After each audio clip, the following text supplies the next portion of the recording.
Um, well, I want to tell you a story. Again, some of you have heard this because I've told it before in schools, and it's a fairly well-known story. But I want to tell it in the light of what we're thinking about today of being winners.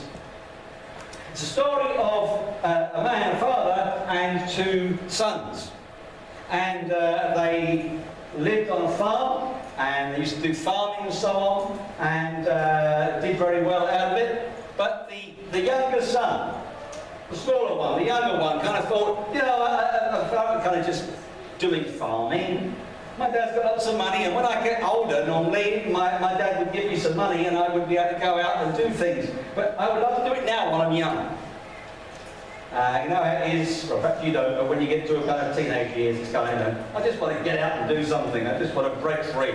And he had the resources. So, you know, if I go out to see Dad, perhaps he will let me off and give me some money, and I can go out and travel and see the world and all of that. And so he went up to his dad and he said, Dad, I just want to get out. I'm young. I want to see what's going on in the world, not just stay on a farm all day. Will you give me my money that I would normally have when I'm older, so that I can go out and do that? So the father kind of said, well, if that's what you really want, then I will do it. And so the father gave the son his money, and he said, okay, bye for now, remember, I'm here for you if you want to come back.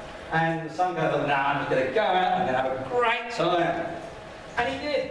He went out and he travelled, and he went into a city, and he'd never been into a city before, but he'd always been on the farm and so on. And he had all this money, and so he bought himself a nice pad, and he got himself a few servants who would do the cooking and the cleaning and all of that, because he had the money, and it was great. And he had some friends, and he threw a party, and lots of people came, because, well, who wouldn't come to a guy who's got money to throw around and have a party? So they all went and had a party there, and they enjoyed it, and all the servants did all the cooking and provided everything for the party, and they had a whale of a time. And this kind of went on week after week after week. And you can imagine that the money pot that he got in the first place was going down and down and down, because he was just spending it all like that. Wasn't really saving any, wasn't really worrying about it. And he wanted to go out and be a winner. But actually it wasn't too long before he was ready to throw another party, and he was going to pay off his servants to get another party going, and he ran out of money. And the servants, who did all the cooking and the cleaning and looking after the lovely big house that he had, went, okay, no money, see ya! And off they went. And all these friends, who loved coming to his parties, when he couldn't afford to run a party, they just run. We don't want to be around somebody that doesn't throw parties anymore, so see ya!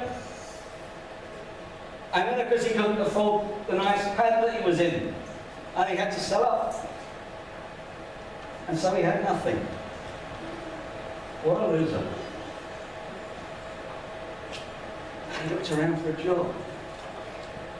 And he hadn't done that before, but he just worked on his dad's farm. And he looked around, and no one seemed to be able to give him a job, except that he was able to work on a farm looking after pigs. Smelly pigs.